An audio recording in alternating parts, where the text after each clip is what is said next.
Every mo my wife sent money to her brother. Until the day I went to meet him when I arrived there. Look, I'm not going to sit here and pretend I was some kind of genius back in 2010. I was 27, working a dead-end job at a graphic design firm that paid me just enough to afford ramen with the occasional egg cracked into it. And my idea of a successful weekend was binge-watching whatever was on Netflix without falling asleep by episode 2. So when I tell you that I fell for Laura like a sack of bricks dropped from a skyscraper, you gotta understand, I wasn't exactly operating with all cylinders firing. The first time I saw her was at my buddy Kevin's housewarming party, which was less housewarming and more, look at this shoebox apartment I'm overpaying for in Lincoln Park. Kevin had invited basically everyone he'd ever made eye contact with, so the place was packed tighter than a rush-hour red line train. I was standing in the kitchen, nursing a lukewarm beer and trying to look like I was having a good time when she walked in. And man, when I say this woman had a vibe, I mean she had a vibe. She looked like she'd just stepped out of some old movie where the librarian takes off her glasses and suddenly everyone realizes she's gorgeous. Soft brown hair pulled back in this effortless way, big brown eyes that looked like they could see straight through your soul, and probably your bank account too. And this smile. God, that smile. That made you feel like you were the only person in the room worth talking to. She was wearing this cream-colored cardigan over a floral dress, looking completely out of place among Kevin's friends who were all trying way too hard to look cool in their vintage band tees and deliberately ripped jeans. I'm talking Angel in a mosh pit level of contrast here. Naturally, my dumb ass decided this was the perfect moment to introduce myself, despite the fact that I had nacho cheese dust on my shirt and probably smelled like the discount body spray I'd bought at Walgreens. Hey, I said, with all the smooth confidence of a middle schooler asking someone to slow dance. I'm Jason. She turned those eyes on me and smiled. Laura, nice to meet you. Her voice was soft, almost musical, like she was perpetually worried about disturbing someone in a library. We got to talking, and I found out she worked as a nurse at Northwestern Memorial Hospital. A nurse? I mean, come on. Is there anything more wholesome and trustworthy than a nurse? These are people who dedicate their lives to helping others, who work insane hours dealing with bodily fluids and entitled patients, who probably rescue puppies in their spare time. At least, that's what my naive brain thought. Turns out, slapping on a pair of scrubs doesn't automatically make you Mother Teresa, but we'll get to that disaster later. We talked for hours that night. She told me about growing up in a small town in Wisconsin, about how she'd always wanted to help people, about her love for cheesy romantic comedies, and her inexplicable hatred for cilantro. I told her about my dreams of starting my own design company someday, about my collection of vintage concert posters, about the time I accidentally adopted a stray cat that turned out to be my neighbor's very expensive Persian. We laughed, we connected, and by the end of the night, I had her number saved in my phone with way too many heart emojis next to her name. 6 months later, we were married. Yeah, you read that right. 6 months. I can already hear you judging me through these words, and you know what? Fair. You're absolutely right to judge. My mom sure as hell did. When I told her Laura and I were getting married, she looked at me like I'd just announced I was joining a circus as a human cannonball. Jason Michael Patterson, she said, using my full government name like I was 12 years old again. You barely know this girl. What's the rush? Is she pregnant? No, Mom, she's not pregnant, I said, rolling my eyes hard enough to see my own brain. We're in love. When you know, you know. What you know, she shot back, is that this girl showed up 6 months ago, and now you're ready to legally bind yourself to her for life. That's not love, honey. That's either a head injury or stupidity. Spoiler alert, it was stupidity. Grade A, certified, should be studied by scientists level of stupidity. But at the time, I thought I had it all figured out. I was in love, sure, but I was also broke as hell and not thinking with anything resembling logic or common sense. Laura made me feel like I was worth something, like I wasn't just another guy drowning in student loan debt and wondering if I'd ever be able to afford a place without a roommate who left dirty dishes in the sink for weeks. She made me feel seen, valued, important. Looking back, that should have been my first red flag. When someone makes you feel too good, they're probably selling something. We had a small wedding at the courthouse because neither of us could afford anything fancy. followed by a reception at a Mexican restaurant where the most expensive thing on the menu was $17. My best man Marcus gave a toast that was mostly him roasting me for moving too fast, but everyone laughed, and I didn't care because I was happy. Laura looked beautiful in a simple white dress she'd found at some boutique, and when she said, "I do," I genuinely believed we were starting our forever. The first year was actually pretty great, I'm not gonna lie. We moved into a one-bedroom apartment in Wicker Park that had character, which is real estate speak for the radiator sounds like it's summoning demons, and there's probably asbestos in the walls. Laura worked her nursing shifts, I worked my design gigs, and we did the whole domestic bliss thing. We cooked dinners together, binge-watched Breaking Bad, argued about whether we should get a dog or a cat, had the kind of sex that makes you forget you have neighbors with thin walls. It was normal. It was good. It was exactly what I thought marriage was supposed to be. And then, about 13 months in, she brought up the brother. We were sitting on our thrift store couch, eating takeout Chinese from those little white boxes, when she got all serious. The kind of serious where you know something heavy is coming, like when your boss says, "We need to talk," or when your doctor calls you back personally instead of having the nurse do it. "Jason," she said, setting down her lo mein, "I need to tell you something about my family." I muted the TV. "Okay, shoot. I have a brother. His name is Adam. He's my only sibling, and he's not doing well." "Oh man, I'm sorry," I said, because what else do you say? "What's going on with him?" "He's sick. Really sick. It's this rare condition that makes it impossible for him to work. He can barely take care of himself most days." My heart went out to this guy I'd never met. "That's awful. What kind of condition?" She waved her hand vaguely, like she was trying to swat away the question. "It's complicated. The doctors don't fully understand it themselves. But the point is, he needs help. Financial help. He's all alone out there, and I'm all he has." "Of course," I said immediately, because I'm a good person, damn it. Or at least I try to be. "Whatever he needs, we'll figure it out." She smiled, but there was something in her eyes I couldn't quite read. Relief? Gratitude? Or maybe it was calculation, but I was too busy being the supportive husband to notice. "Thank you, baby. I knew you'd understand. I've been sending him money every month to help with his expenses." "How much are we talking?" I asked, thinking maybe $100 here and there. "About 800. I nearly choked on my Kung Pao chicken. $800? Every month. He needs it for rent and medical supplies and food. I know it's a lot, but Jason, he's family. He's my brother. What else can I do?" And there it was. The magic word. Family. The word that makes people do absolutely insane things, like drain their bank accounts or hide bodies, or apparently marry someone after 6 months.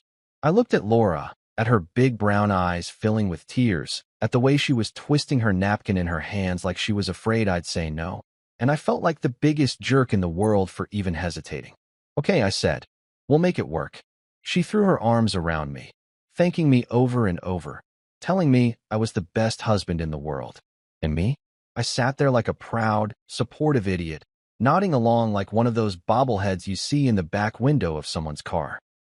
The kind that just keeps bouncing no matter how bumpy the road gets, completely oblivious to the fact that the whole vehicle is about to drive straight off a cliff. Yeah, that was me, the bobblehead husband, nodding his way into the stupidest financial decision of his life, all because a pretty woman with nurse credentials told him a sob story about her sick brother. And the worst part? I actually felt good about it. I felt like I was doing the right thing, like I was being noble and selfless and all those other adjectives that desperate people use to justify their terrible choices. If only I'd known then what I know now. If only I'd asked more questions, demanded to meet this mysterious Adam, or hell, just Googled signs your wife is running a scam. But I didn't. I just kept nodding, kept sending money, kept playing the role of the good guy while Laura played me like a fiddle in the world's saddest orchestra. Now look, I want to make something crystal clear before we go any further. I'm not a heartless bastard. I genuinely believed in helping family.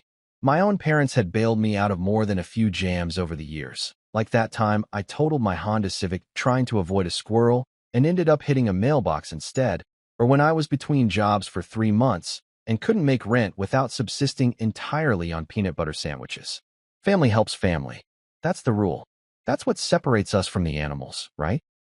Well, that and opposable thumbs and the ability to feel shame when we do something monumentally stupid. But here's the thing about Laura's whole helping my sick brother situation. Something always felt off. Like when you're watching a movie and you can tell there's going to be a plot twist, but you can't quite figure out what it is yet. That nagging feeling in your gut that something doesn't add up, but you ignore it because you're too invested in the story to walk out of the theater. That was me for 2 solid years, sitting in the front row of my own life, munching popcorn while red flags waved all around me like I was at a communist parade. The first weird thing was how vague Laura got whenever I asked about Adam's actual medical condition. And I don't mean vague like, oh, it's too complicated to explain.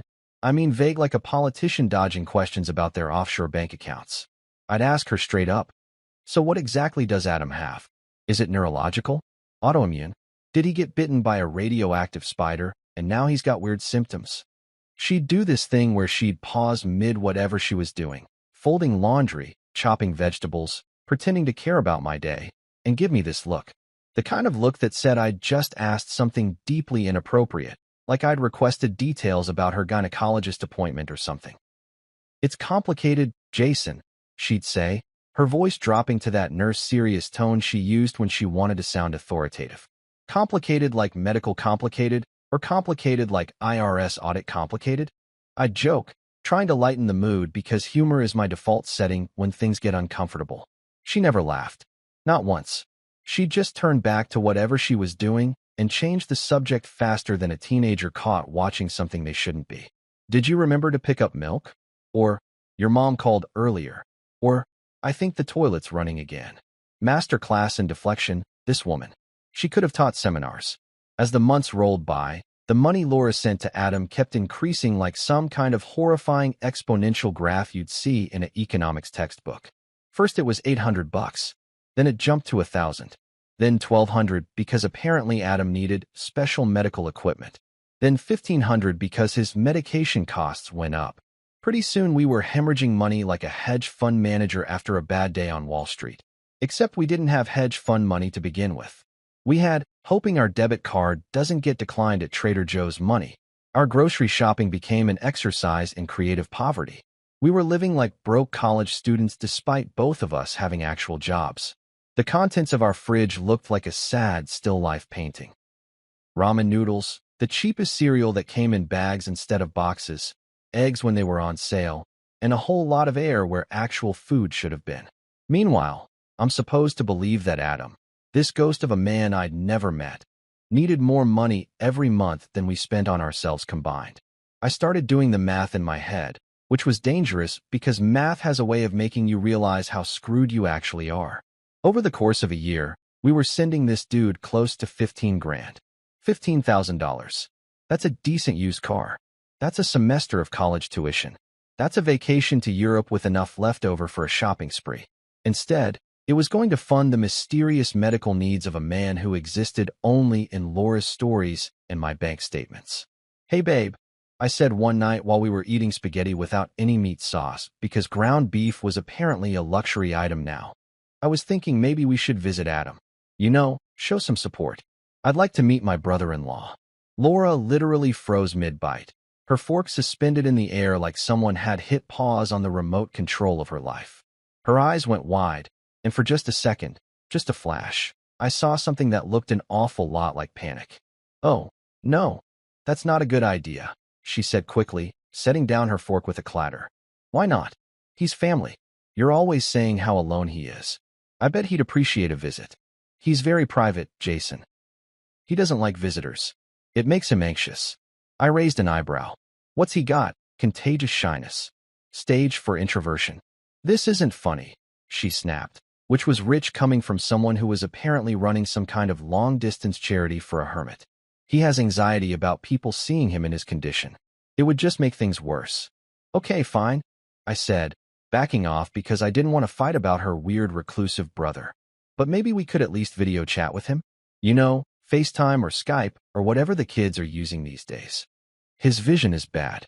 Screens hurt his eyes. Of course they do. How convenient. But here's the kicker, the thing that should have sent me running to the nearest divorce attorney with my hair on fire. Laura always sent cash. Not checks. Not bank transfers. Not Venmo or PayPal. or any of the approximately 7,000 digital payment methods that had been invented specifically to avoid having to mail physical money like we were living in the Old West.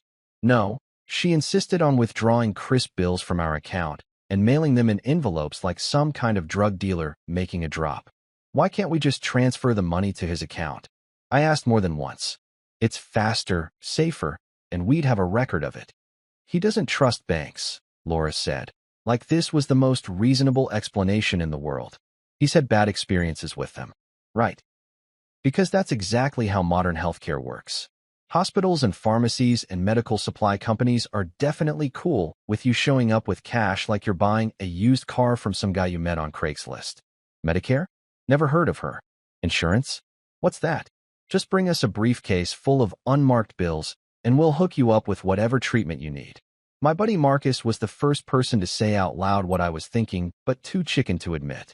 We were at our usual dive bar, the kind of place where the floor sticks to your shoes and the bartender knows your order before you sit down.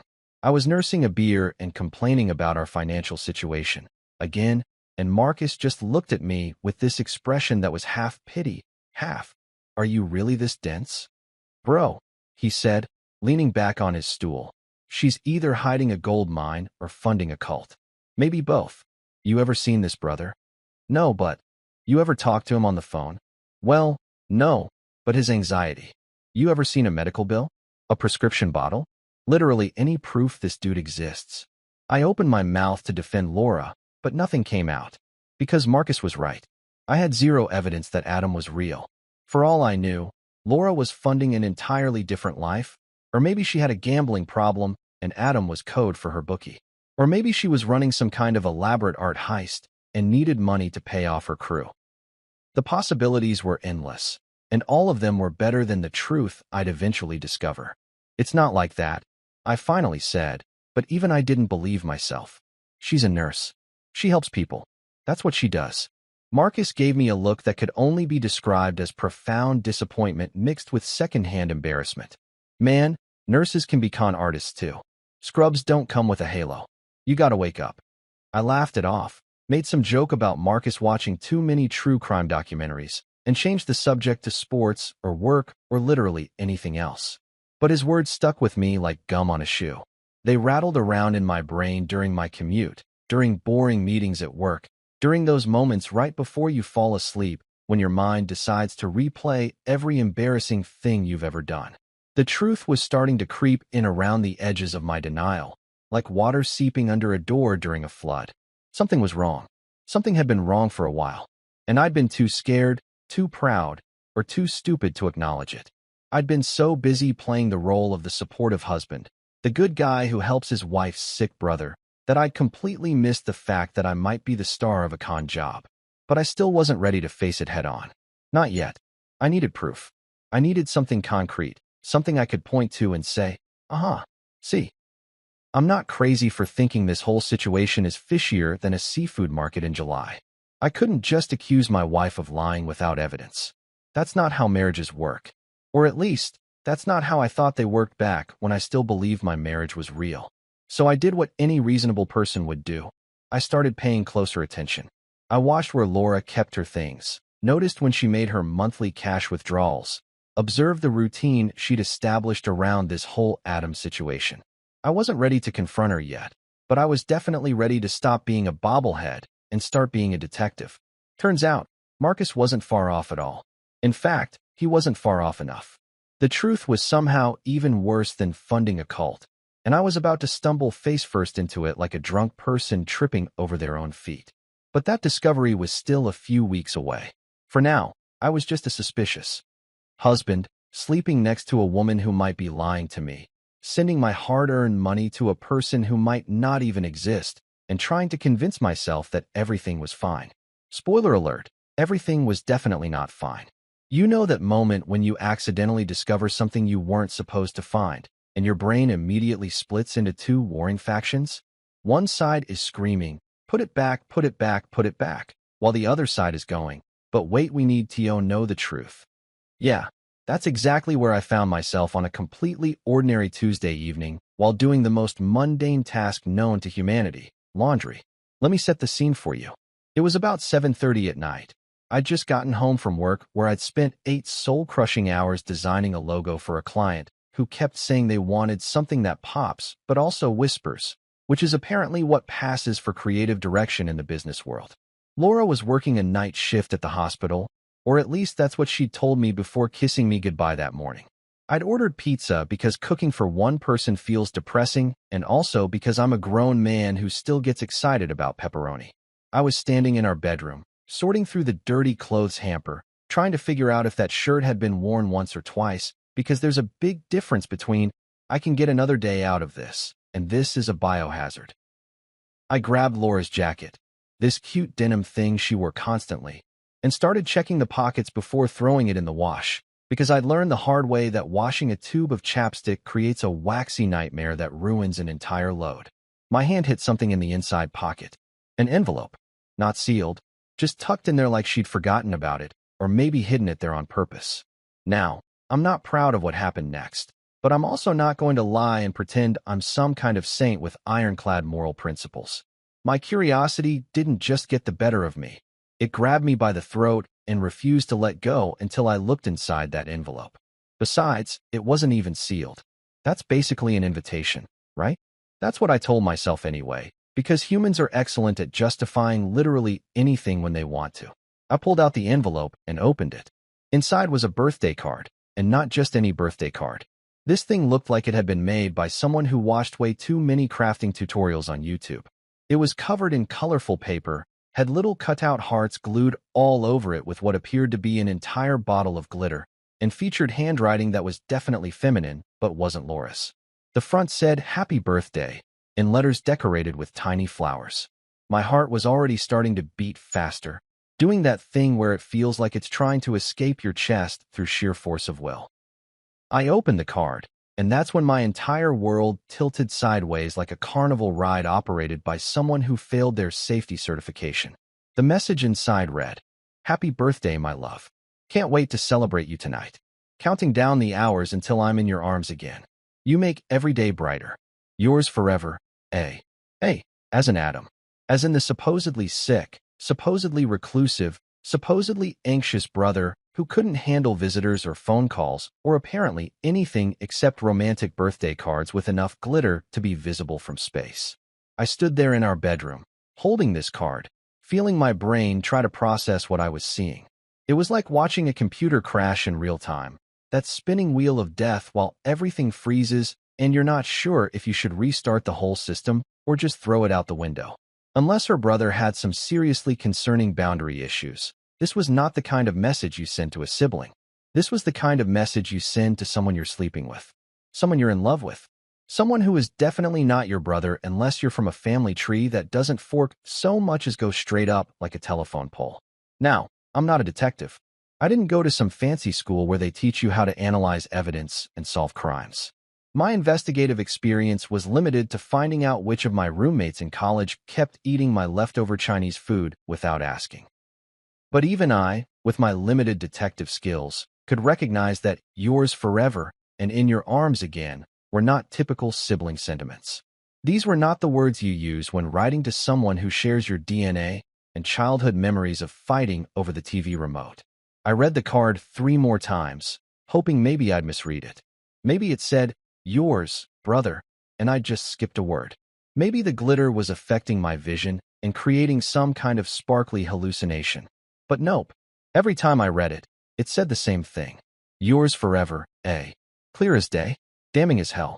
My hands were shaking now, and not in a cute romantic way, but in a holy crap my entire marriage might be a lie way.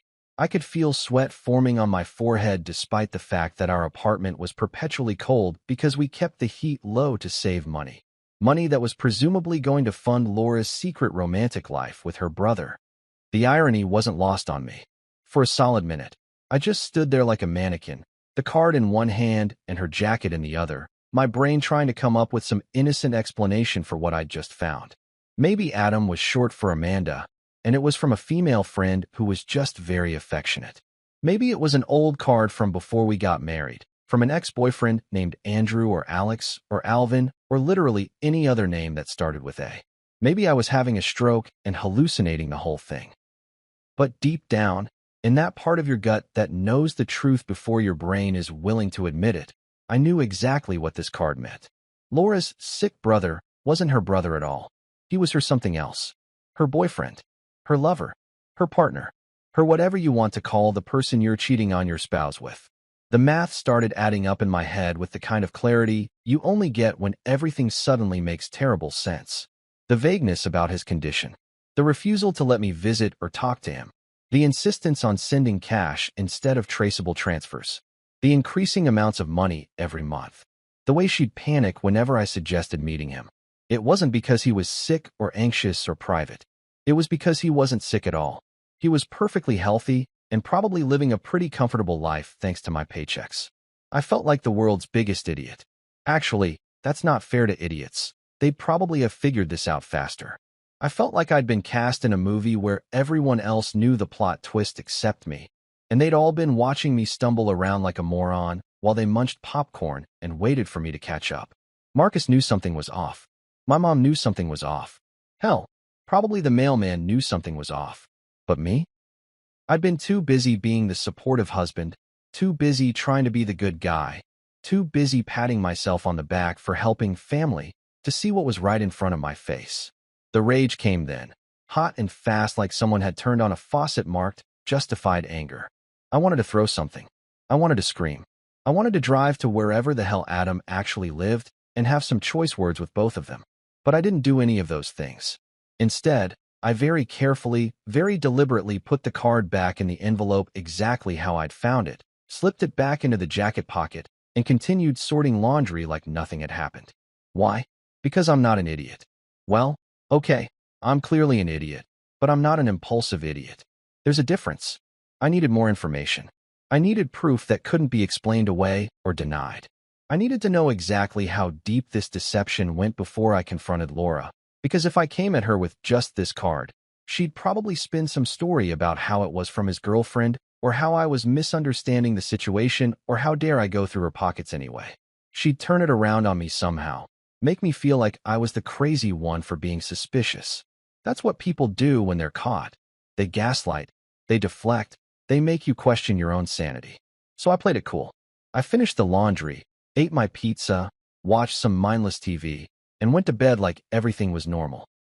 When Laura came home around midnight, I pretended to be asleep, which was easy because I'd had plenty of practice pretending things were fine when they absolutely weren't.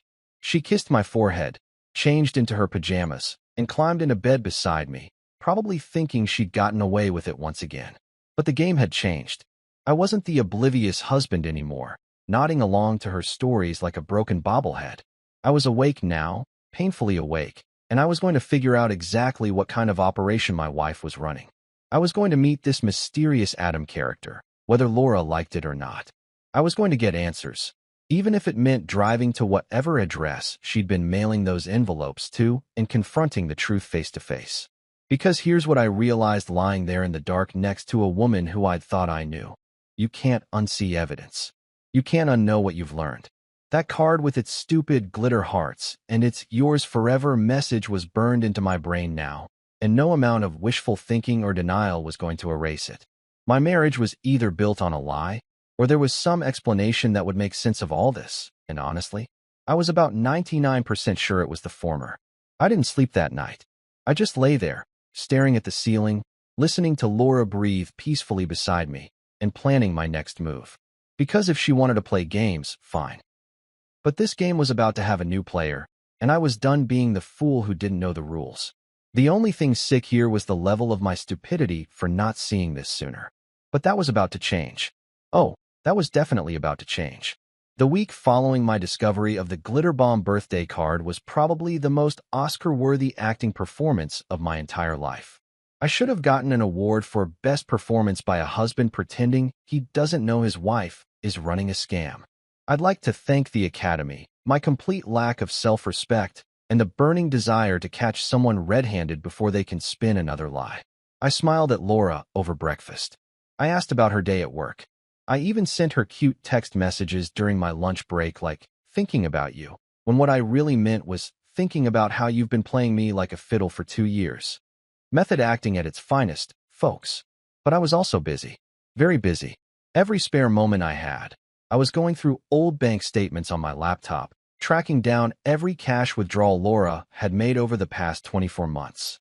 I was checking her jacket pockets every time she left for work, looking for more evidence. I was studying the envelopes she used to send money to Adam, memorizing the return address that she'd written on them. A small town in Indiana called Greenfield.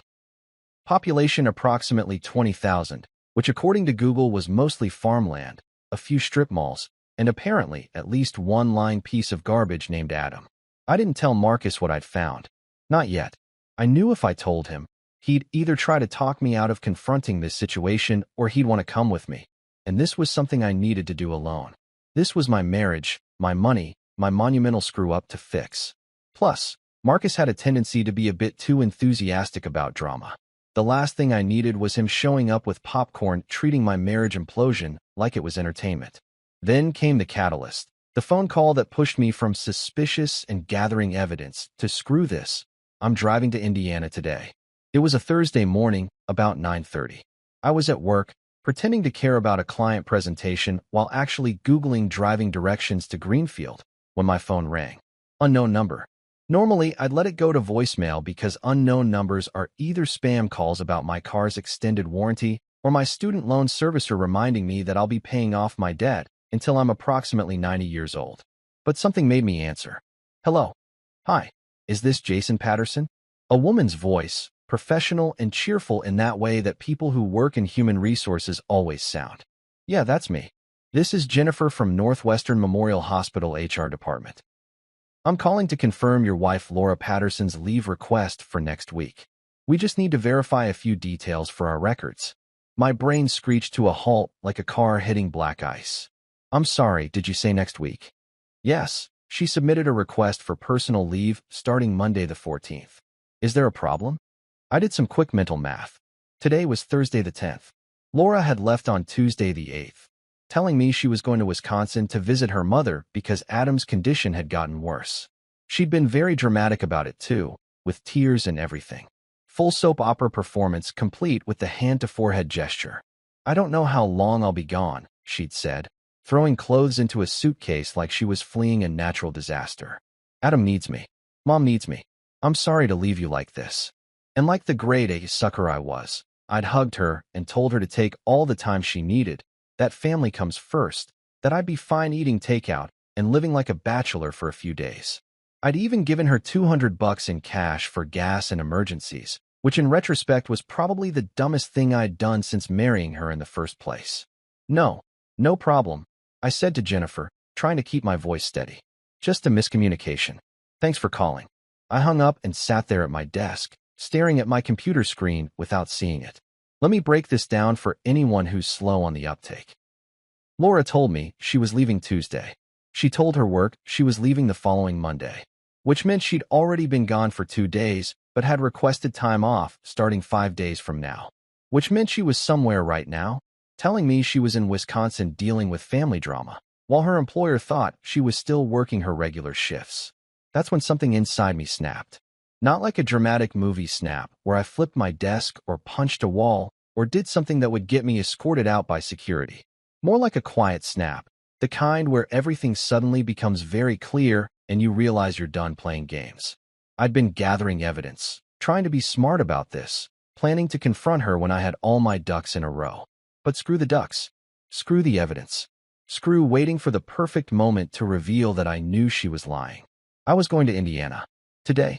Right now, I was going to find this Adam character, and I was going to get some answers, even if I had to knock on every door in Greenfield to do it. I closed my laptop, grabbed my jacket, and walked straight to my boss's office. Hey, Tom, I need to take a few personal days. Family emergency. Tom looked up from his computer with that expression of mild concern that middle managers wear when they're trying to seem empathetic but are really just annoyed about coverage. Everything okay? It will be, I said. And honestly, I believed it. One way or another, this situation was about to resolve itself. Either I'd find out I was completely wrong about everything and owe Laura the world's biggest apology, or I'd find out I was right and could finally stop living in this weird limbo of suspicion and fake smiles. I went home, threw some clothes in a duffel bag, and grabbed the stack of envelopes I'd been saving, the ones Laura had used to send money to Adam. The return address was printed clearly on each one: 2847 Maple Street, Greenfield, Indiana. I punched it into my phone's GPS. 3 hours and 42 minutes. I could be there by mid-afternoon. Before I left, I called Marcus. He answered on the third ring, probably assuming I was calling to complain about work or invite him to grab beers later. Yo, what's up? Marcus, I need you to do something for me. Okay, this sounds ominous. Should I be worried? If I don't call you by 8 o'clock tonight, I need you to come looking for me. I'm going to Indiana. There was a pause. Why the hell are you going to Indiana? Nobody goes to Indiana voluntarily except for people who already live there. I'm going to meet Adam. Another pause, longer this time. Oh shit. You found something. Birthday card. Very romantic. Signed with yours forever and more glitter than a kindergarten art class. Marcus let out a low whistle. Damn, bro. You want me to come with you? Nah, I gotta do this alone. But seriously, if I don't call you by 8, assume she killed me and ate the evidence. That's not funny, man. Who said I was joking? I hung up before he could argue, grabbed my keys, and headed to my car, a 12-year-old Toyota that made concerning noises when you turned left, but was reliable enough to get me to Indiana and hopefully back again. I threw my bag in the passenger seat, plugged my phone into the charger, and pulled up the GPS one more time. The little blue line stretched from Chicago to this random address in Greenfield, looking deceptively simple on the screen. Just a straight shot down I-65, like I was going on a casual road trip instead of potentially confronting the fact that my entire marriage was built on lies. As I merged onto the highway, I realized my hands were gripping the steering wheel so tight my knuckles had gone white. My heart was hammering in my chest like it was trying to break out through my ribs. Every exit sign I passed felt surreal, like I was watching myself from outside my body. Part of me kept thinking I should turn around, go home, wait for Laura to come back and confront her like an adult. But the bigger part of me, the part that had been suspicious and patient and careful for too long, just wanted answers. Real, concrete, undeniable answers. I stopped once at a gas station about 2 hours in, grabbed a coffee that tasted like burnt rubber, and texted Marcus, still alive. Hour and a half out. He responded immediately with, "Be careful, man. And maybe take pictures or something. Evidence." Good point. I hadn't even thought about that. I was running on pure adrenaline and righteous anger, not exactly the best recipe for clear thinking. As I got closer to Greenfield, the landscape changed from highway sprawl to actual farmland. Cornfields stretched out on either side of the road, interrupted occasionally by houses, barns, and hand-painted signs advertising fresh eggs or hay bales. It was the kind of place where everyone probably knew everyone, where nothing exciting ever happened except maybe the county fair or high school football games. The kind of place where a random dude from Chicago showing up asking questions would definitely get noticed. I followed the GPS through downtown. Greenfield, which consisted of maybe 6 blocks of old brick buildings, a handful of restaurants, and a Dollar General that looked like it had been there since the Reagan administration. Then I turned onto residential streets with names like Oak Lane and Birch Avenue, past houses that ranged from well-maintained to probably should be condemned. Finally, the GPS announced, "You have arrived at your destination."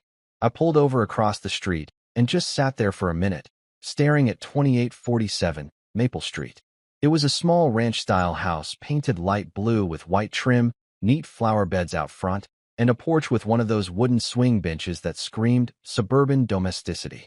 There was a silver Honda Accord in the driveway, and one of those decorative flags hanging by the front door with a smiling sunflower on it. Wind chimes hung from the porch, tinkling in the breeze. This was it. This was where my money had been going for 2 years. This completely normal-looking house in this completely normal-looking neighborhood. No medical equipment visible. No wheelchair ramp. No signs of illness or struggle whatsoever. Just a regular house where a regular person, or persons, lived a regular life funded by my paychecks. I took a deep breath, grabbed my phone, and got out of the car. Time to meet the family. Walking up to that house felt like those dreams where you're moving in slow motion while everything around you happens at normal speed. Every step across the street, up the driveway, toward that cheerful blue door with its ridiculous sunflower flag took approximately 7 years. My heart was doing that thing where it beats so hard you can feel it in your throat, and I was sweating despite the fact that it was maybe 60 degrees outside. Classic fight or flight response, except I was choosing option 3.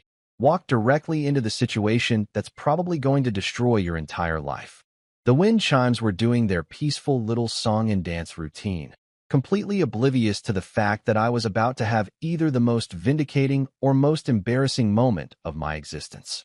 I stood on the porch for a solid 30 seconds, hand raised to knock, giving myself one last chance to turn around and drive back to Chicago and pretend I'd never found that stupid glitter card. But no, I'd driven 3 hours and 42 minutes. Well, 3 hours and 37 because I may have been speeding, and I wasn't leaving without answers. I knocked. 3 solid raps that echoed way louder than I'd intended, probably alerting everyone within a 5-mile radius that someone was at the door. For a moment, nothing happened, and I had this wild hope that maybe nobody was home, and I'd have to come back later after I'd had more time to prepare what I was going to say. But then I heard footsteps, and the door swung open. Standing there was a young woman, early 20s tops, with dark brown hair pulled back in a messy ponytail and wearing pajama pants covered in cartoon ducks. Actual ducks. Yellow ones with little orange beaks. She had one of those fresh-faced looks that made her seem like she'd just woken up from a nap, and she was holding a can of LaCroix like it was a normal Thursday afternoon and random strangers showed up on her doorstep all the time. "Hi," she said brightly, giving me a smile that was disturbingly friendly. "Can I help you?" I opened my mouth, but for a second nothing came out because my brain was too busy trying to figure out who this person was and why she was answering the door at Adam's house. Yeah, hi. I'm looking for Adam." Her expression didn't change, still smiling like I'd just asked her for directions to the nearest Starbucks. "Oh, my dad. He's here. Is he expecting you?" "You're what now?" The world tilted. Actually tilted. Like someone had picked up the entire planet and given it a good shake just to mess with me specifically. "My dad." She said my dad, which meant this perky college-aged person in duck pajamas was Adam's daughter. Which meant Adam had a daughter. Which meant, well, I wasn't sure what it meant yet, but it definitely wasn't adding up to sick reclusive brother who can barely take care of himself. Before I could formulate a response that didn't make me sound like I was having a stroke, I heard it. A laugh. A very specific, very familiar laugh that I'd heard approximately 10,000 times over the past 3 years. That little musical giggle that Laura did when she found something genuinely funny, the one that had made me fall for her in the first place back at Kevin's stupid housewarming party. I looked past Duck Pajama's girl into the house, and there she was. Laura, my wife, standing in the living room holding a glass of wine like she was at a casual dinner party, wearing jeans and a sweater I'd watched her put on hundreds of times. She was mid-laugh, her head tilted back, looking relaxed and happy in a way I hadn't seen in months. And then she saw me. Our eyes met. Her face went from joy to confusion to absolute terror in about half a second, cycling through emotions like a slot machine landing on "oh shit." "Jason," she gasped, and the wine glass nearly slipped from her hand. She caught it at the last second, but some of the wine sloshed over the rim onto her fingers. "What are you? Why are you? How did you?" "Oh, don't look so surprised," I said, and I was honestly impressed by how calm my voice sounded considering my internal state could best be described as screaming into the void. "I came to meet your brother. You know, the one you're always so worried about? The one who needs all that money every month." I figured it was time we finally met face to face. Duck Pajama's girl looked between us with growing confusion, her smile faltering. "Wait, Mom, what's going on? Who is this?" And there it was. The word that made everything click into place like the world's worst puzzle. Mom. This girl had just called Laura Mom. Not Laura, or my dad's girlfriend, or any other reasonable explanation. Mom. Which meant Laura wasn't just sending money to some random sick dude. She was sending money to her own family. A family that included a daughter who was probably older than our entire relationship. I felt like I was watching this scene from somewhere above my own body, like I was a character in a movie and someone had just revealed the twist ending. Laura started walking toward the door, her face pale, her hand outstretched like she was approaching a wild animal that might bolt. "Jason, I can explain. It's not what you think." "Really?" I said, my voice getting louder despite my best efforts to stay cool. Because unless this is some elaborate charity for liars, I'm pretty sure it's exactly what I think. So please, enlighten me. Explain how you've been sending thousands of my dollars to your sick brother who turns out to have a daughter who just called you mom. Before Laura could respond, another voice came from inside the house. Babe, who's at the door? And then he appeared. Adam, the man himself, the mysterious invalid. The guy I'd been financially supporting for 2 years without ever meeting. He walked into view wearing gym shorts and a tank top, looking about as sick as an Olympic athlete. He was tall, maybe 6'2", with the kind of build that comes from actually using a gym membership instead of just paying for one and feeling guilty about it. His hair was dark, slightly graying at the temples, and he was holding a protein shaker bottle like he'd just finished a workout. I looked at him, really looked at him. This was the guy who supposedly couldn't work because of his mysterious medical condition. This was the person who needed special diets and therapy sessions and medical equipment. This absolute specimen of health standing in front of me looking like he could run a marathon and then bench press a car. You don't look sick, I said flatly. He had the audacity, the absolute balls, to shrug. Just shrugged.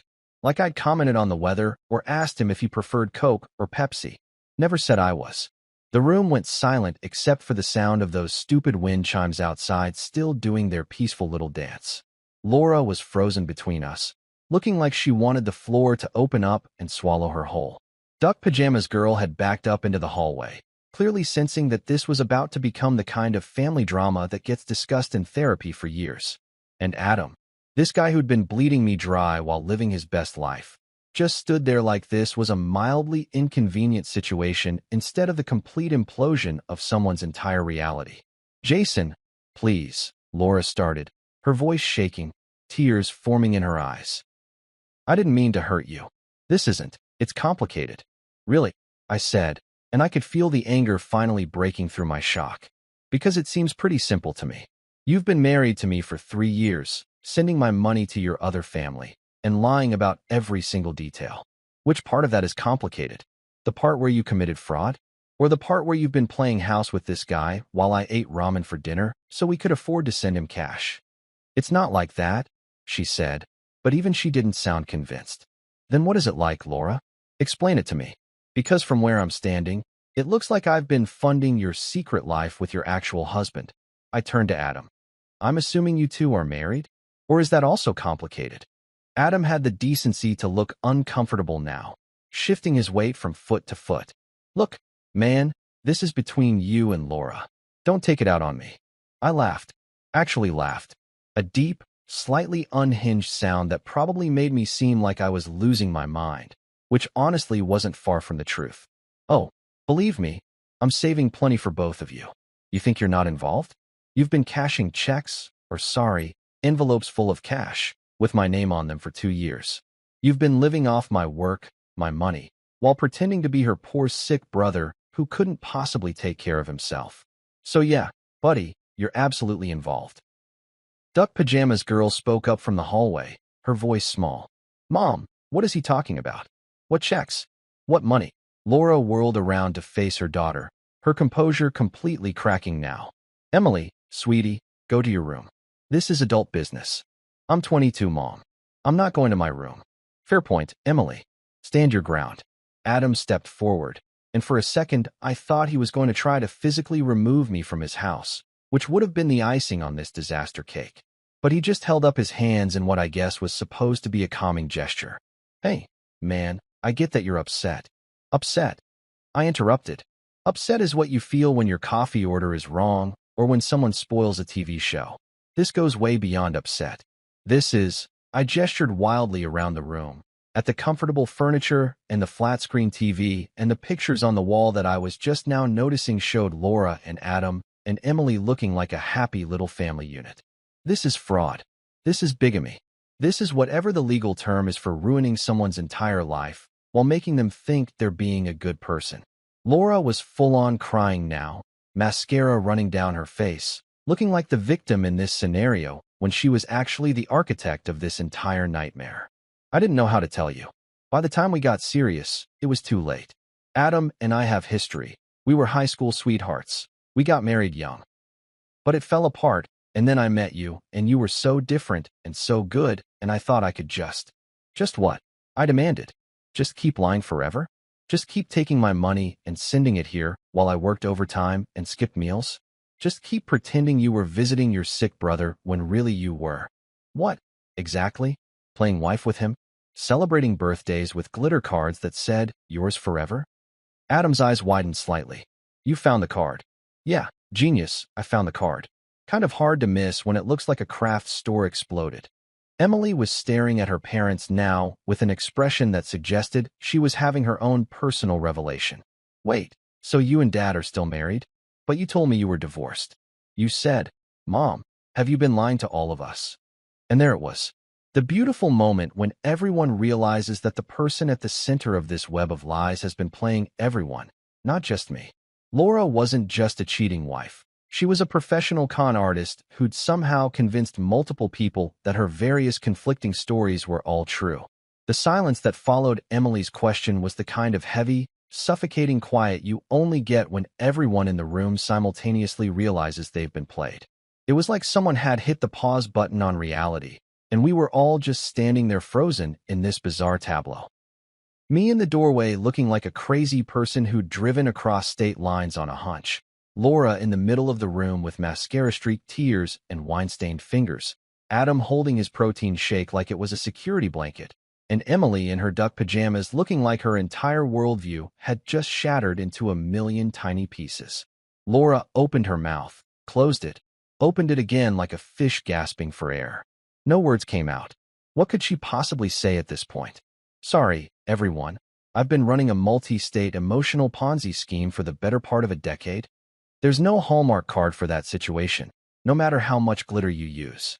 Mom, Emily pressed, her voice getting harder, angrier. Answer me. Have you been lying to us too? Laura started, but I cut her off because honestly, I'd heard enough of her explanations to last me several lifetimes. Let me help you out here, Laura, I said, my voice dripping with so much sarcasm it could have filled a swimming pool. Yes, Emily, your mother has been lying to everyone. She's been lying to me for 3 years, telling me she was sending money to her sick brother while actually funding her real family's lifestyle. She's apparently been lying to you about being divorced from your dad. And I'm going to go out on a limb here and guess she's been lying to Adam too, telling him God knows what story about where all that cash was coming from. I turned to Adam, who suddenly looked a lot less comfortable. Let me guess. She told you she had a good job? That she was just helping out with bills because she cared? That the money was hers to give? Adam's jaw tightened, and boom, direct hit. I could see it in his eyes. He hadn't known. Or at least, he hadn't known the full story. Sure, he'd been happily cashing those envelopes full of money, but Laura had probably spun him some tale about where it came from. Maybe she said she had a trust fund. Maybe she claimed she was working extra shifts. Whatever the story was, I was willing to bet it didn't include, oh, by the way, I have another husband in Chicago who thinks you're my sick brother. Laura, Adam said slowly, his voice dangerously quiet. Where exactly has this money been coming from? She let out this sound, somewhere between a sob and a laugh, the kind of noise people make when they know they're completely screwed and there's no way out. I was going to tell you. All of you. I didn't know how. Everything got so complicated so fast, and then time kept passing and it seemed easier to just keep lying. I supplied helpfully. Yeah, you mentioned that. You know what's easier than keeping an elaborate web of lies going for years? Not lying in the first place. Just a pro tip for next time. Though I'm guessing your next relationship might be a bit harder to start from prison. Prison? Laura's eyes went wide, like this possibility had somehow never occurred to her. Jason, you wouldn't. I mean, we can work this out, right? We can sit down and talk about this like adults. Like adults. I felt my voice rising despite my best efforts to stay calm. You want to talk like adults? Okay, let's do that. Let's talk about how you married me without ever divorcing your first husband. That's called bigamy, Laura. It's actually illegal. Let's talk about how you've been committing fraud by taking money under false pretenses. Let's talk about how you've been filing taxes. Oh man, we filed joint taxes, didn't we? So that's tax fraud too. Should we discuss all of this like adults? Because I'm thinking maybe we should discuss it with lawyers present. Possibly police officers. Adam finally set down his protein shake, and I could see him doing the mental math. probably calculating just how much trouble he was potentially in as an accessory to all this. Look, I didn't know about any husband. She told me. He glanced at Laura, betrayal creeping into his expression. She told me she was working as a nurse, making good money, and wanted to help out with Emily's college expenses. She said we were divorced. She said she was single. Oh, this just keeps getting better, I said, because apparently my brain had decided that sarcasm was the only way to process this absolute dumpster fire of a situation. So she told you she was single, told me you were her sick brother, and meanwhile she's been playing house with both of us like she's starring in some twisted reality show called Keeping Up with the Sociopaths. Emily had sunk down onto the stairs, her head in her hands. I can't believe this. I can't, Mom. How could you? Dad and I have been struggling. I've been working 2 jobs to pay for community college because you said money was tight. You said we couldn't afford a university. And the whole time you've been, what? Living some double life in Chicago. That hit me in a new way. While I'd been eating ramen and skipping lunch to save money so Laura could send cash to her brother, their daughter had been working herself to death because they supposedly couldn't afford her education.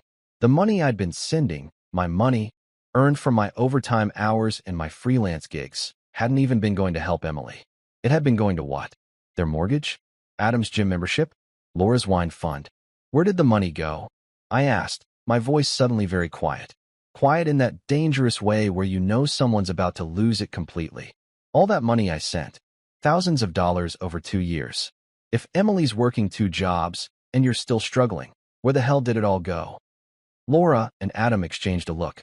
Just a quick glance, but it was enough. There was something else. Of course there was something else. Because why have one layer of lies when you can have a whole lasagna of deception? Tell him, Emily said from the stairs, her voice hollow. You might as well tell him everything at this point. It's not like it can get worse. We had some debts, Adam said carefully, which in my experience is what people say when they mean we made catastrophically stupid financial decisions. What kind of debts? I pressed. Credit cards, mostly. And there was this business opportunity. I actually laughed out loud. A business opportunity? You've got to be kidding me. I've been eating off the dollar menu so you could invest in a business opportunity? What was it, essential oils? Crypto?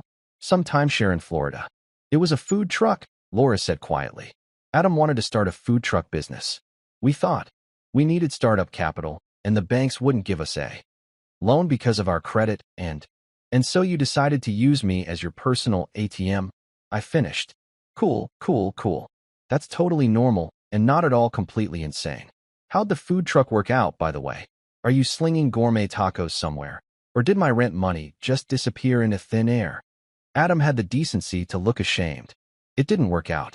We couldn't get the permits, and then the truck had mechanical problems, and you just kept taking my money anyway, I said. Even after your brilliant business venture failed, you kept letting Laura send you cash every month. Did you ever, even once, think about the person on the other end? The guy who was working his ass off thinking he was helping someone in need. I thought you were rich, Adam said, and immediately regretted it based on the look on his face. You thought I was rich? Do I look rich to you?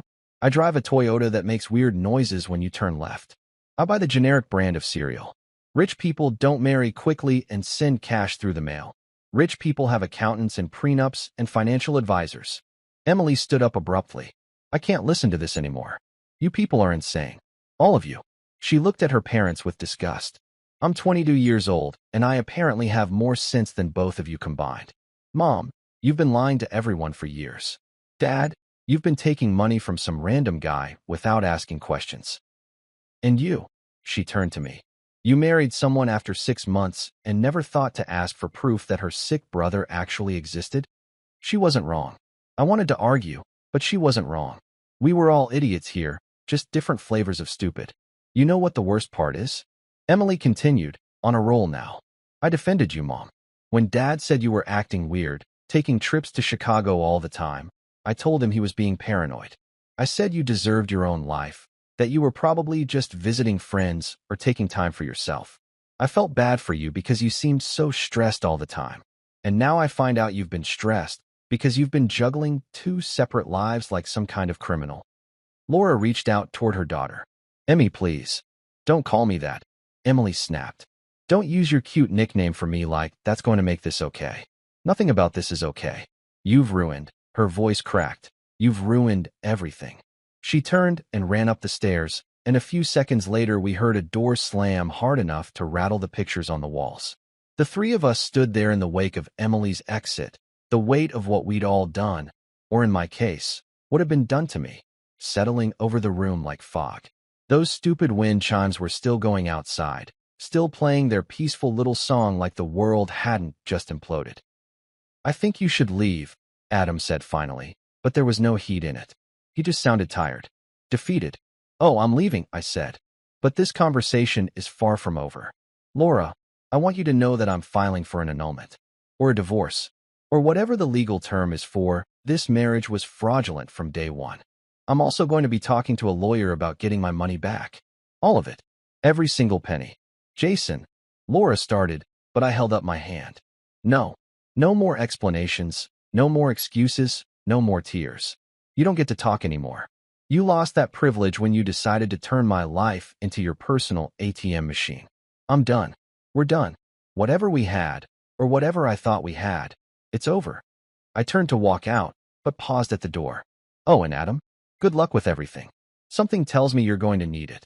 I walked back to my car on legs that felt like jelly, got in, closed the door, and just sat there for a minute, staring at that cheerful blue house with its sunflower flag and its wind chimes and its family of liars inside. Then I pulled out my phone and called Marcus. You alive? He answered. Yeah, I said. But my marriage isn't. The drive back to Chicago was a blur of highway lines, gas station coffee, and the kind of rage that starts white hot and then settles into something colder, sharper, and infinitely more dangerous.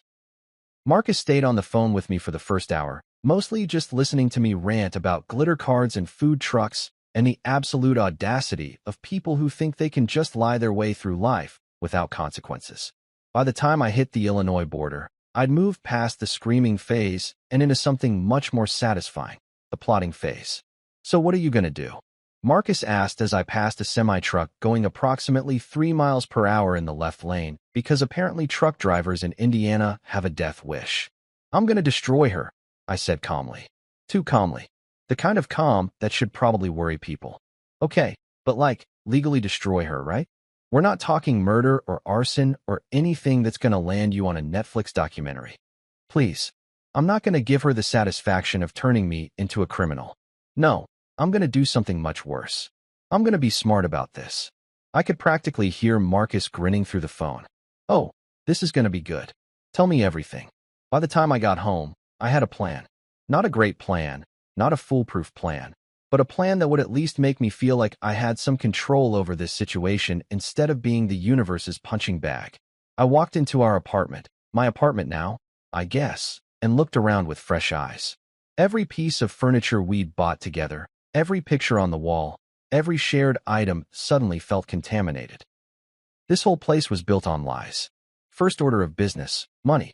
I grabbed my laptop, logged into our joint bank account, and transferred every single penny into my personal account that she didn't have access to. All $947 of it, which was pathetic considering we should have had way more if she hadn't been sending half my paychecks to Indiana. Then I called the bank and froze the joint account entirely. Let her try to withdraw cash for her next sick brother payment and see what happens. Next, I canceled her phone. We were on a family plan because it was cheaper, which in retrospect was hilarious considering she was using that phone to coordinate her double life. I logged into the account, found her line, and clicked Suspend Service with the kind of satisfaction usually reserved for popping bubble wrap or peeling off a screen protector in one perfect piece. But the piece de resistance, the thing I'm most proud of, was the package. I went to the craft store, Michael's specifically, shout out to the very confused cashier who watched me buy 17 tubes of glitter in various colors. And then I went home and got to work. I took a cardboard box, filled it about halfway with all that glitter, wrote a note on a card that said, "Here's something shiny for your lies. Hope it was worth it," and mailed it to 2847 Maple Street, Greenfield, Indiana. The beauty of glitter is that it's basically herpes. Once you get it, it never fully goes away. It spreads, it multiplies, it shows up in places you never expected months after you thought you'd cleaned it all up. That glitter was going to be in their carpet, their clothes, their car, probably their food. They'd be finding sparkles in their underwear for the next 5 years, a constant reminder that actions have consequences, and sometimes those consequences are craft supplies. I also called Adam. Yeah, I know, probably not my smartest move, but I was on a roll and feeling petty. He answered on the third ring, sounding wary. Hello. Hey, Adam, I said cheerfully, like we were old buddies catching up. Hope your condition improves. You know, your medical condition? The one you never had? It's called honesty, man. Super rare disease these days. Symptoms include telling the truth, not being a garbage human, and maybe getting an actual job instead of living off other people's money. No known cure, unfortunately. Terminal in most cases. Thoughts and prayers. I hung up before he could respond, feeling infinitely better about life. Marcus came over that night with beer and pizza, because he's the kind of friend who knows when you need carbs and alcohol to process trauma. We sat on my couch, bought with my money, that Laura would never sit on again, and I filled him in on every detail.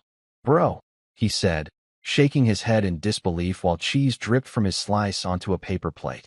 You lived through a telenovela. Like, this is actual soap opera plot material. You could sell this story. Yeah. I took a long drink of beer. Who'd buy it? The young and the extremely stupid? Days of Our Lies, Marcus suggested. General Hospital's gonna need to get involved because this is medical fraud, I countered.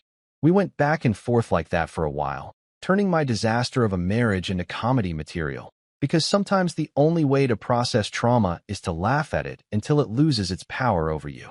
Marcus told me about his own relationship disasters, nothing quite on my level, but still entertaining, and we bonded over the universal truth that people are complicated and relationships are hard, and sometimes you just marry a con artist by accident.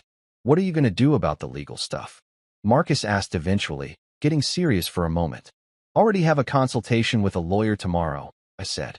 Annulment, hopefully, since the marriage was fraudulent. She was already married when we got married, so legally I'm pretty sure our marriage isn't even valid. Then I'm going to see about getting my money back, though honestly I'm not holding my breath on that one. You can't get blood from a stone, and you definitely can't get money back from people who already spent it on a failed food truck business. Failed food truck, Marcus repeated, still amazed by that detail. Of all the things to lie about, she picked the dumbest possible investment.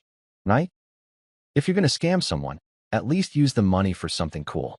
Gambling in Vegas, a boat, literally anything more interesting than a food truck that never even served food. My phone buzzed. Text from an unknown number.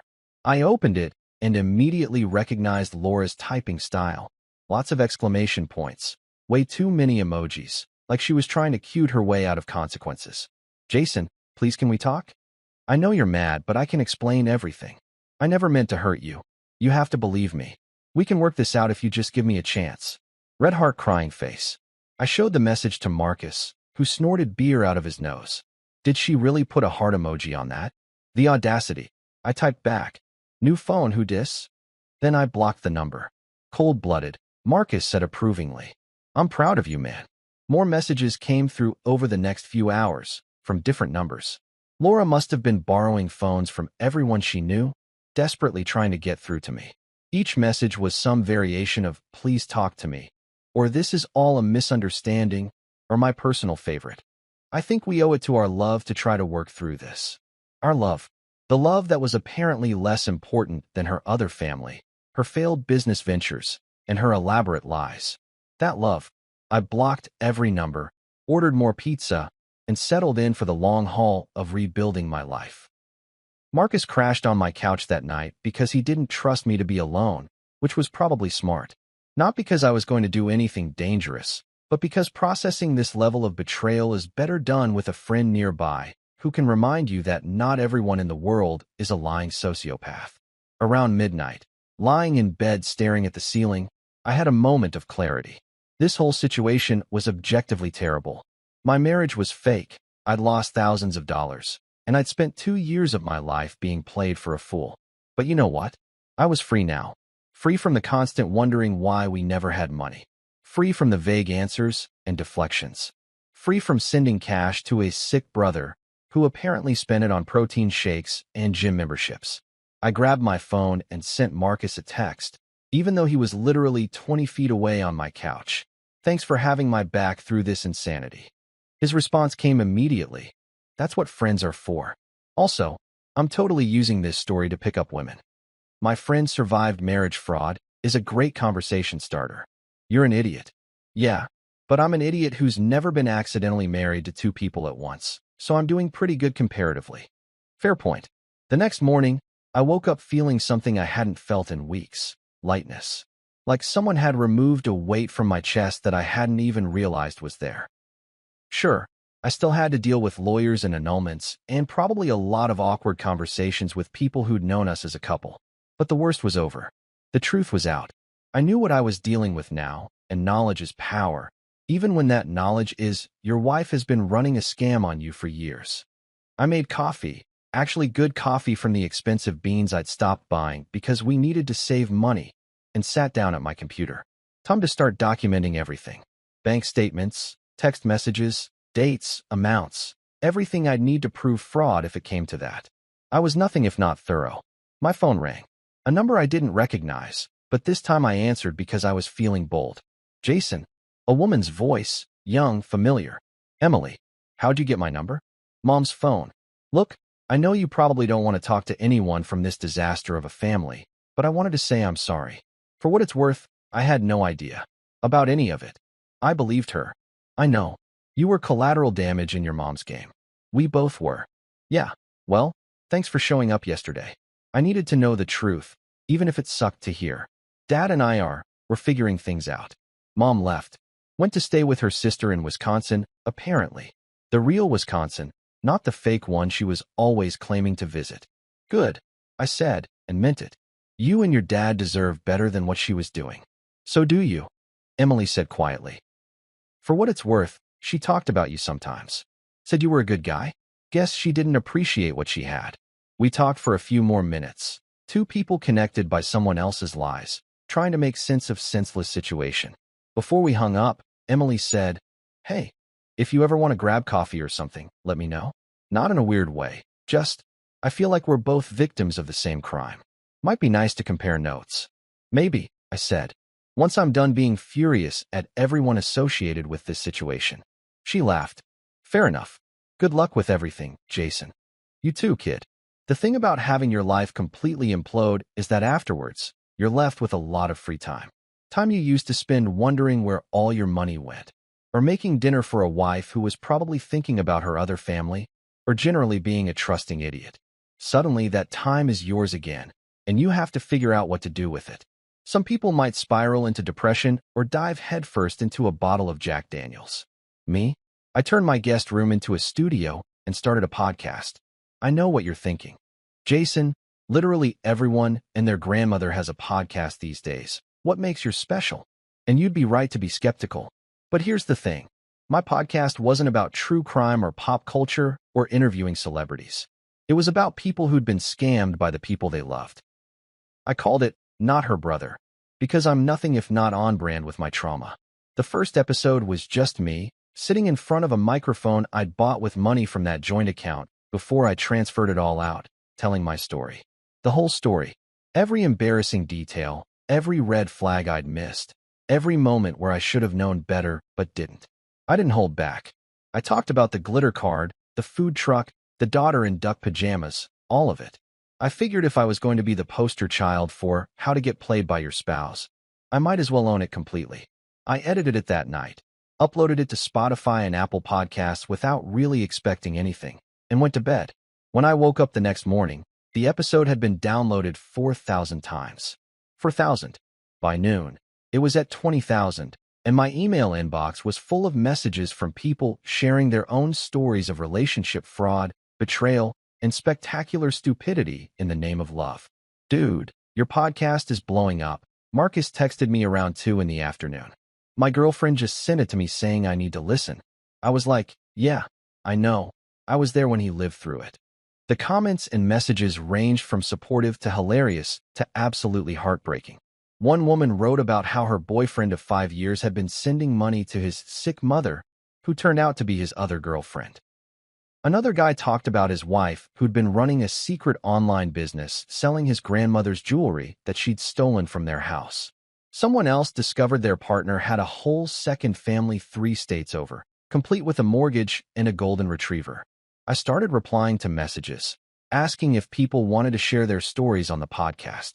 Within a week, I had enough material for about 50 episodes.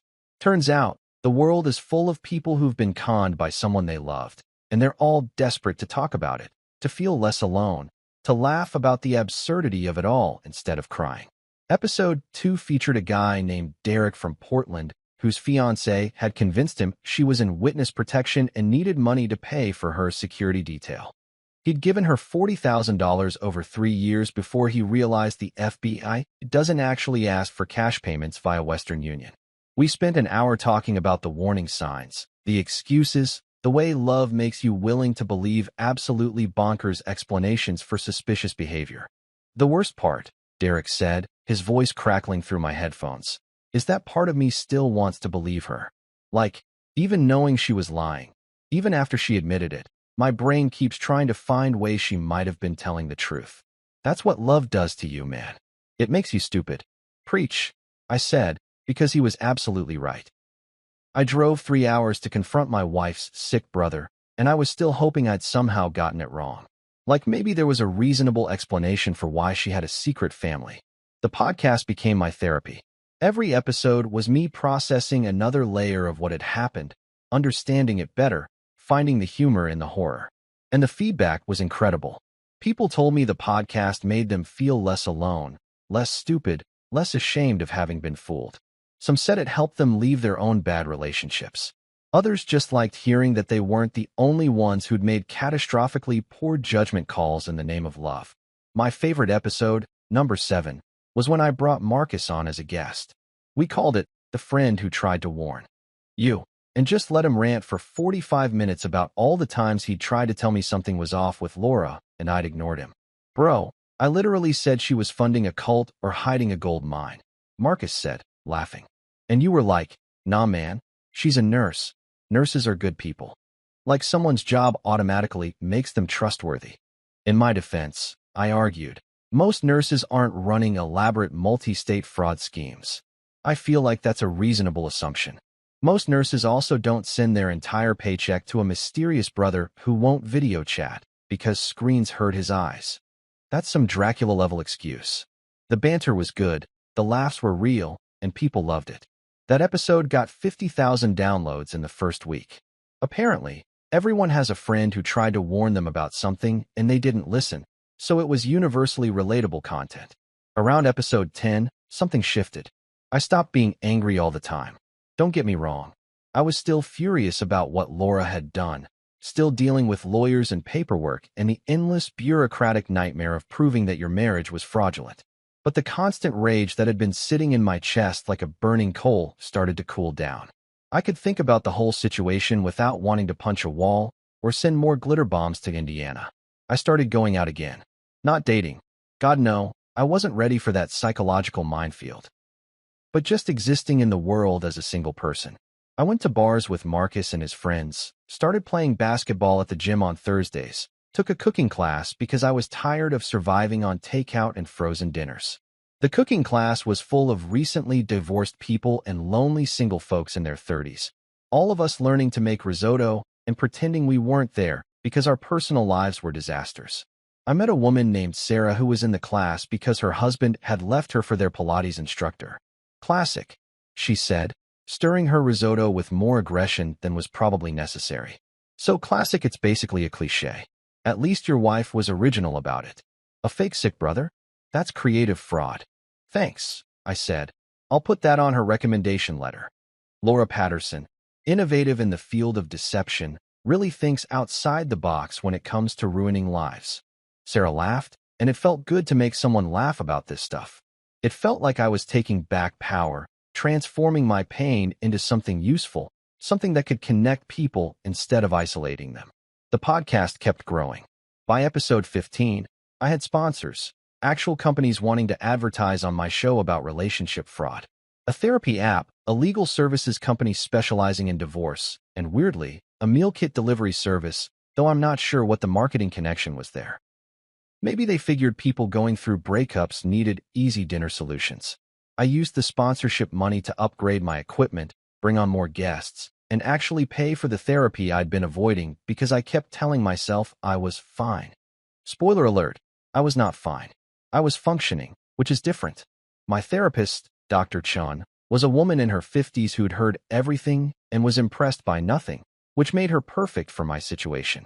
"So you started a podcast instead of processing your emotions," she said during our first session, looking at me over her glasses with an expression that said she'd heard this exact coping mechanism approximately 7,000 times before. "I am processing my emotions," I protested, publicly, with strangers, who send me emails about their own trauma. That's avoidance with an audience, Jason. She wasn't wrong, but she also wasn't entirely right. The podcast was helping. Not just me, but other people too. I was building something positive out of something terrible, which felt like the definition of healthy coping. Dr. Chun eventually agreed, though she made me promise to actually talk about my feelings instead of just making jokes about them constantly. Through the podcast, I met others who'd been conned in similar ways. There was Jennifer from Miami whose boyfriend had been sending money to his dying mother for 6 years. The mother was alive and well, running a bed and breakfast in Vermont with no idea her son was using her as a sob story. There was Marcus, different Marcus, not my friend, whose wife had convinced him she had cancer and needed money for experimental treatments that turned out to be a timeshare in Cabo. We formed this weird little community, this club nobody wanted to join, but everyone was glad existed once they found it. We did meetups in various cities, these bizarre support groups where we'd sit around sharing our stories and laughing at the absurdity of it all. The Chicago meetup had 30 people. 30 people just in my city who'd been significantly defrauded by romantic partners. That's when I realized this wasn't just my problem or my story. This was an epidemic of lies that nobody talked about because everyone felt too stupid to admit they'd been fooled. "Why don't we talk about this more?" I asked the group at one meetup, held in a bar that had graciously let us take over their back room. "Why is this so common, but nobody discusses it until after it happens to them?" "Because nobody wants to be the idiot who didn't see it coming," said a woman named Angela who discovered her fiancé had 3 other fiancés in different cities. "We all think we're too smart to fall for this stuff. Until we do." That became another episode. Why smart people fall for dumb lies. It was one of my most popular, probably because it gave people permission to forgive themselves for being human, for trusting someone they loved, for not being psychic enough to detect deception from people who'd gotten very good at lying. 6 months after the Indiana confrontation, I was in a completely different place mentally. I'd gone from broken and betrayed to functioning and philosophical to actually kind of thriving in a weird way. My podcast had over 200,000 regular listeners. I'd been interviewed by a few online magazines about relationship fraud and financial abuse. I'd even been contacted by a producer who wanted to option my story for a limited series, though I told them they'd have to fight Emily for the rights since she'd joked about writing a memoir called "My Mom Had 2 Families, and All I Got Was This Lousy Trauma." The legal stuff with Laura was still ongoing. Turns out annulling a fraudulent marriage is complicated. Who knew? But I'd stopped checking my email obsessively for updates. It would happen when it happened. In the meantime, I had a life to rebuild, a podcast to run, and apparently a burgeoning career as the poster child for survived being married to a con artist. Life moved on, and honestly, I was doing pretty damn good. The podcast was thriving, I'd gotten a promotion at work, and I'd even started traveling a bit. Nothing fancy, just weekend trips to places I'd always wanted to visit but couldn't afford when I was funding someone else's food truck fantasies. Then I met Emily. Not Duck Pajamas Emily from Indiana, different Emily. This Emily owned a coffee shop in Wicker Park called Grounds for Divorce, which should have been a red flag, but was actually just her sense of humor about her own failed marriage. We met when I did a podcast recording there, and she made me a latte with a foam heart that she immediately destroyed with a spoon, saying, "That's what I think about romance." I was hooked. We took things slow, glacier slow, because neither of us was interested in rushing into anything ever again. She had her baggage, I had mine, and we were both perfectly content to unpack it at our own pace. One night over Thai food, she asked, "If you ever saw Laura again, what would you say?" I thought about it, twirling pad thai around my fork. Probably just ask if her brother finally got better. Emily laughed, really laughed, the kind that made her snort wine through her nose and apologize while still giggling. It's been 10 years since the brother incident, as I now call it in therapy.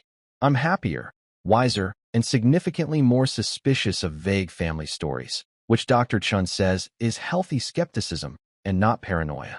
Emily and I got married, slowly, carefully, with a prenup that made our lawyers rich. We have twin boys who think Daddy's podcast stories about the glitter incident are hilarious. I still keep that birthday card in my desk drawer, not as a wound, but as a trophy. Proof that I survived the world's dumbest lie and came out stronger. The podcast ended at episode 200, but I still get emails from listeners thanking me for helping them trust their guts. Marcus is godfather to my kids. Even Duck Pajamas Emily and I grab coffee occasionally. Trauma bonding is real, folks. I heard through mutual friends that Laura and Adam eventually broke up. Apparently Karma has excellent timing. She caught him cheating with his cousin. The family reunion must have been awkward. If I could tell my younger self anything? Buddy, when your gut says something's off, it's not gas. It's the truth knocking.